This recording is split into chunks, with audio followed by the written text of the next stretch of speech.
ನೇತ್ರಾವತಿ ನದಿಯ ತಟದಲ್ಲಿ ಶವ ಹೂತಿಟ್ಟ ಪ್ರಕರಣ ಇವತ್ತು ಪಾಯಿಂಟ್ 11 ಮತ್ತು 12ರಲ್ಲಿ ಶೋಧ ಕಾರ್ಯವನ್ನು ಮಾಡಲಾಗುತ್ತೆ. ಒಂದು ದಿನದ ಬ್ರೇಕ್ನ ಬಳಿಕ ಮತ್ತೆ ಶೋಧ ಕಾರ್ಯಾಚರಣೆ ಪ್ರಾರಂಭ ಆಗ್ತಾ ಇದೆ. ಪಾಯಿಂಟ್ 8, 9, 10, 11, 12ರಲ್ಲಿ ಹೆಚ್ಚು ಶವ ಹೂತಿಟ್ಟ ಬಗ್ಗೆ ಮಾಹಿತಿ ಹಂಚಿಕೊಳ್ಳಲಾಗಿತ್ತು. ಹೆಚ್ಚು ಶವ ಹೂತಿಟ್ಟ ಬಗ್ಗೆ ಮಾಹಿತಿಯನ್ನು ನೀಡಿದ್ದ ದೂರುದಾರ ಈಗಾಗಲೇ ಪಾಯಿಂಟ್ 8, 9, 10ರಲ್ಲಿ ಶೋಧ ಕಾರ್ಯ ಅಂತ್ಯ ಆಗಿದೆ.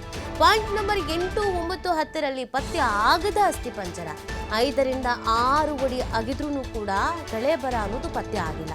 ಇವತ್ತು ಪಾಯಿಂಟ್ 11 ಮತ್ತು 12ರಲ್ಲಿ ಶೋಧ ಕಾರ್ಯವನ್ನು ಮಾಡಲಾಗತ್ತೆ. ಮಾರ್ಕ್ ಮಾಡಿ ಕಾವಲನ್ನ ಕಾಯ್ತಾ ಇದ್ದಾರೆ ಶಸ್ತ್ರಸಜ್ಜಿತ ಪೊಲೀಸರು. ಸ್ಪಾಟ್ ನಂಬರ್ 11, 12ರಲ್ಲಿ ಶೋಧ ಕಾರ್ಯಕ್ಕೆ SIT ಸಿದ್ಧತೆಯನ್ನ ಮಾಡಿಕೊಂಡಿದೆ. ಹಾಗಾಗಿ ಇವತ್ತಿನ ಬೆಳವಣಿಗೆ ಬಗ್ಗೆ ಸಹಜವಾಗಿ ಕುತೂಹಲ ಅನ್ನೋದು ಇದೆ. ಅಂದರೆ ಏನಾಗಬಹುದು ಅನ್ನುವಂಥದ್ದೊಂದು ನಿರೀಕ್ಷೆ ಅನ್ನೋದು ಇದೆ. ನೋಡಬೇಕಾಗತ್ತೆ ಏನು ಡೆವಲಪ್ಮೆಂಟ್ ಆಗತ್ತೆ ಅಂತ. ಇವತ್ತಾದ್ರೂ ಏನಾದರೂ ಕಳೆಬರ ಅನ್ನೋದು ಸಿಗಬಹುದಾ ಅನ್ನುವಂಥ ನಿರೀಕ್ಷೆನ ಇಟ್ಕೊಳ್ಳಲಾಗಿದೆ. ನಿನ್ನೆ ಬ್ರೇಕ್ ಇತ್ತು, ಮೊನ್ನೆ ಕಾರ್ಯಾಚರಣೆ ಮಾಡಿದಾಗ ಏನೂ ಸಿಕ್ಕಿಲ್ಲ. ಹಾಗಾಗಿ ಕಳೆಬರ ಸಿಕ್ತು ಅಂತಂದರೆ ತನಿಖೆ ಹಂತ ಬೇರೆ ಥರ ಇರುತ್ತೆ, ಸಿಗಲಿಲ್ಲ ಅಂತಂದರೆ ಆ್ಯಂಗಲ್ಸ್ ಚೇಂಜ್ ಆಗುತ್ತೆ. ಈ ಪ್ರಕರಣ ಕೇವಲ ರಾಜ್ಯದಲ್ಲಿ ಮಾತ್ರ ಅಲ್ಲದೆ ದೇಶವ್ಯಾಪಿ ಚರ್ಚೆ ಆಗಿದ್ದಂಥ ಪ್ರಕರಣ. ಸಹಜವಾಗಿ ಒಂದಷ್ಟು ರೀತಿಯಾದಂಥ ಅನುಮಾನ, ಆರೋಪ, ಪ್ರತ್ಯಾರೋಪ, ಪರ ವಿರೋಧ ಇದೆಲ್ಲವೂ ಇರೋದ್ರಿಂದ ಇವತ್ತಿನ ಕಾರ್ಯಾಚರಣೆ ಕುತೂಹಲಕ್ಕೆ ಕಾರಣವಾಗ್ತಾ ಇದೆ.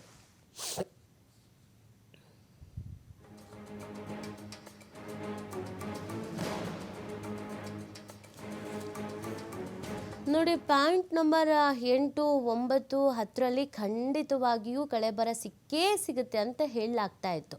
ಯಾಕಂದರೆ ಆ ವ್ಯಕ್ತಿ ನಾನಿಲ್ಲಿ ಹೆಚ್ಚು ಹೆಣಗಳನ್ನು ಹೂಳಿದ್ದೀನಿ ಅಂತ ಹೇಳ್ಕೊಂಡಿದ್ದ.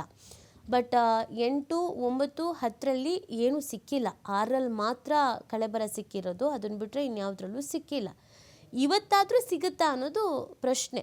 ಆತ ಹೇಳ್ದಂಗೆ ಇಲ್ಲಿ ಹೆಚ್ಚಿನದಾಗಿ ನಾನು ಹೂಡಿದ್ದೀನಿ ಅಂತ ಏನು ಹೇಳ್ತಾ ಇದ್ದಾನೋ ಹಾಗಾಗಿ. ಈ ಬಗ್ಗೆ ಮತ್ತಷ್ಟು ಮಾಹಿತಿಯನ್ನು ನೀಡ್ತಾರೆ ನಮ್ಮ ಪ್ರತಿನಿಧಿ ಆದಿತ್ಯ ಲೈವ್ನಲ್ಲಿ ಜಾಯ್ನ್ ಆಗ್ತಾ ಇದ್ದಾರೆ. ಆದಿತ್ಯ, ಕಾರ್ಯಾಚರಣೆ ಇವತ್ತು ಬೇಗ ಶುರುವಾಗುತ್ತೆ ಅಂತ ಹೇಳಲಾಗ್ತಾ ಇತ್ತು. ಕಾರ್ಯಾಚರಣೆ ಪ್ರಾರಂಭ ಆಗಿದೆಯಾ, ತಡವಾಗುತ್ತಾ, ಹೇಗಿದೆ ಅಲ್ಲಿನ ಸ್ಥಿತಿ? ನೀತಿ ಹೌದು, ಇನ್ನೇನು ಕಾರ್ಯಾಚರಣೆ ಸ್ವಲ್ಪ ಬೇಗ ಆರಂಭ ಮಾಡಬೇಕಾಗಿತ್ತು. ಯಾಕಂದರೆ ಇವತ್ತು ಈ ಪ್ರಕರಣ ಸ್ವಲ್ಪ ಅಂದರೆ ಈ ಉತ್ಖನನ ಮಾಡುವಂಥದ್ದಕ್ಕೆ ಸಂಬಂಧಪಟ್ಟ ಹಾಗೆ ಇವತ್ತು ಕ್ಲೈಮ್ಯಾಕ್ಸಿಗೆ ತಲುಪಬಹುದು ಅನ್ನುವಂಥ ಒಂದು ನಿರೀಕ್ಷೆಗಳು ಇತ್ತು. ಆದರೆ ಎಂದಿನಂತೆ ಅಧಿಕಾರಿಗಳು ಇವತ್ತು 11 ಗಂಟೆಯ ಬಳಿಕವೇ ಕಾರ್ಯಾಚರಣೆಯನ್ನು ಮಾಡುವಂಥ ಲಕ್ಷಣಗಳು ಸದ್ಯ ಕಾಣಿಸ್ತಾ ಇದೆ. ಇನ್ನೊಂದು ಕಡೆಯಿಂದ ಈ ಪ್ರಕರಣಕ್ಕೆ ಮತ್ತೋರ್ವ ದೂರುದಾರನ ಎಂಟ್ರಿ ಆಗಿದೆ. ಹಾಗಾಗಿ ಅವರು ಕೂಡ ಇವತ್ತು SIT ಅಧಿಕಾರಿಗಳನ್ನು ಭೇಟಿಯಾಗಲಿಕ್ಕಿದ್ದಾರೆ. ತಮ್ಮೊಂದಿಗೆ ಸಾಕಷ್ಟು ಸಾಕ್ಷಿಗಳು ಇದೆ, ಅದನ್ನು ಕೂಡ ನಾನು SIT ಅಧಿಕಾರಿಗಳ ಮುಂದಿಡ್ತೀನಿ. 15 ವರ್ಷಗಳ ಹಿಂದೆ ಇದೇ ಮಾದರಿಯಲ್ಲಿ ಒಂದು ಅನಾಥ ಶವ ದಫನ ಮಾಡುವಂಥದ್ದನ್ನು ನಾನು ಕಣ್ಣಾರೆ ಕಂಡಿದ್ದೇನೆ. ಅದಕ್ಕೆ ಕನಿಷ್ಠ ಗೌರವಗಳು ಅಂದರೆ ಮೃತದೇಹಕ್ಕೆ ಕೊಡಬೇಕಾದಂಥ ಕನಿಷ್ಠ ಗೌರವಗಳನ್ನು ನೀಡದೆ ಅದನ್ನು ದಫನ ಮಾಡಿದ್ದಾರೆ. ಅವರ ಕುಟುಂಬಸ್ಥರಿಗೂ ಕೂಡ ಮಾಹಿತಿಯನ್ನು ನೀಡಿಲ್ಲ. ಹಾಗಾಗಿ ಈ ವಿಚಾರವನ್ನು SIT ಮುಂದೆ ಇಡ್ತೀನಿ. ನಾನೇ ಸಾಕ್ಷಿ ದೂರುದಾರ ಈ ಪ್ರಕರಣಕ್ಕೆ ಮತ್ತು ಆ ಕುಟುಂಬಸ್ಥರಿಗೆ SIT ಪ್ರಕಟಣೆಯಲ್ಲಿ ತಿಳಿಸಬೇಕು. ಅವರಿಗೇನಾದರೂ ಕುಟುಂಬಸ್ಥರು ಏನಾದರೂ ಮಿಸ್ ಆಗಿದ್ದರೆ ಅವರು ದೂರು ಕೊಡಲಿ. ಇದರೊಂದಿಗೆ ನಾನು ಕೂಡ ದೂರು ಕೊಡ್ತಾ ಇದ್ದೀನಿ. ಆ ಸ್ಥಳವನ್ನು ಕೂಡ SIT ಉತ್ಖನನ ಮಾಡಬೇಕು ಅನ್ನುವಂಥದ್ದು ಅವರ ಆಗ್ರಹವಾಗಿತ್ತು. ಶನಿವಾರನೇ ಅವರು ಹೋಗಲು ಮೀಟ್ ಮಾಡಿದ್ರು. SIT ಇವತ್ತು ಬೇಡ, ನೀವು ಸೋಮವಾರ ಅಂದರೆ ಇವತ್ತು ಬರೋದಕ್ಕೆ ಹೇಳಿದ್ದಾರೆ. ಹಾಗಾಗಿ ಇನ್ನೇನು ಅವರು ಕೂಡ ಅಲ್ಲಿಗೆ ಹೋಗೋದಕ್ಕೆ ಇದ್ದಾರೆ. ಅವರ ದೂರನ್ನು ಕೂಡ SIT ಮುಂದೆ ಇಡೋದಕ್ಕಿದ್ದಾರೆ.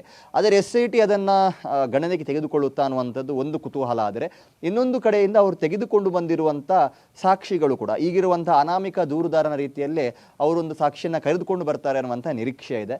ಸೊ SIT ಈ ವಿಚಾರಕ್ಕೆ ಸಂಬಂಧಪಟ್ಟಾಗಿ ಏನು ನಿರ್ಧಾರ ಮಾಡುತ್ತೆ ಅನ್ನುವಂಥದ್ದು ಮತ್ತು ಅಲ್ಲೇ ಅನಾಮಿಕನನ್ನು ಈ ವಿಚಾರವಾಗಿ ವಿಚಾರಣೆ ಮಾಡುವಂಥ ಸಾಧ್ಯತೆಗಳು ಕೂಡ ಇದೆ. ಯಾಕಂದರೆ 15 ವರ್ಷಗಳ ಹಿಂದಿನ ಪ್ರಕರಣ ಅಂತ ಇದು ಹೇಳಲಾಗ್ತಾ ಇರುವಂಥದ್ದು. ಸೊ ಅದಾದ ಬಳಿಕ SIT ಅಧಿಕಾರಿಗಳು ಆತನನ್ನು ಕರೆದುಕೊಂಡು ಬಂದು ಪ್ರಮುಖವಾಗಿ SP ದಯಾಮ, Puttur AC Stella Varghese ಮತ್ತು ಅನಾಮಿಕ ದೂರುದಾರ ಹಾಗೂ SIT ತಂಡ, ಕಂದಾಯ ಇಲಾಖೆ ಅಧಿಕಾರಿಗಳು, ಅರಣ್ಯ ಇಲಾಖೆ ಅಧಿಕಾರಿಗಳು ಇಲ್ಲಿಗೆ ಬರಲಿಕ್ಕಿದ್ದಾರೆ. ಸೊ ಇವತ್ತಿನ ಉತ್ಖನನ ಕಾರ್ಯ ಕೂಡ ಬಹಳ ನಿರೀಕ್ಷೆಗಳನ್ನು ಹುಟ್ಟುಹಾಕಿದೆ. ಪಾಯಿಂಟ್ ನಂಬರ್ 11 ಮತ್ತು 12 ಹೆದ್ದಾರಿ ಬದಿಯಲ್ಲಿದ್ದರೆ 13 ಸ್ನಾನಘಟ್ಟದ ಬದಿಯ ಒಂದು ಸಣ್ಣ ರಸ್ತೆಯ ಬದಿಯಲ್ಲಿರುವಂಥದ್ದು.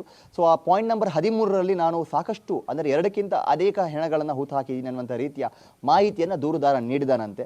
ಹಾಗಾಗಿ ಅದರ ಕಾರ್ಯಾಚರಣೆ ಬಹಳ ವಿಳಂಬವಾಗುವಂಥ ಸಾಧ್ಯತೆ ಇದೆ. ಇನ್ ಕೇಸ್ ಮಧ್ಯಾಹ್ನದ ಒಳಗಡೆ ಇಲ್ಲಿನ 2 ಕಾರ್ಯಾಚರಣೆ ಮುಗಿದ್ರೆ ಅದನ್ನು ನಾವು SIT ಅಧಿಕಾರಿಗಳು ಮುಟ್ಟುವಂಥ ಸಾಧ್ಯತೆ ಇದೆ.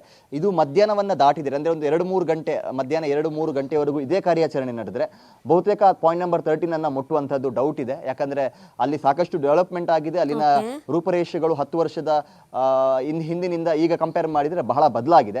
ಹಾಗಾಗಿ SIT ಅಧಿಕಾರಿಗಳಿಂದ ಇವತ್ತಿನ ನಿರ್ಧಾರ ಬಹಳ ಪ್ರಮುಖ ಮತ್ತು ಮಹತ್ವ. ಇವತ್ತಿನ ಕಾರ್ಯಾಚರಣೆ 3 ಪಾಯಿಂಟ್ಗಳಲ್ಲಿ ಏನೇ ಸಿಗದೆ ಹೋದರೂ ಕೂಡ ಅಧಿಕಾರಿಗಳು ಮುಂದಕ್ಕೆ ಏನು ಮಾಡ್ತಾರೆ ಅನ್ನುವಂಥ ಕುತೂಹಲ ಇದೆ.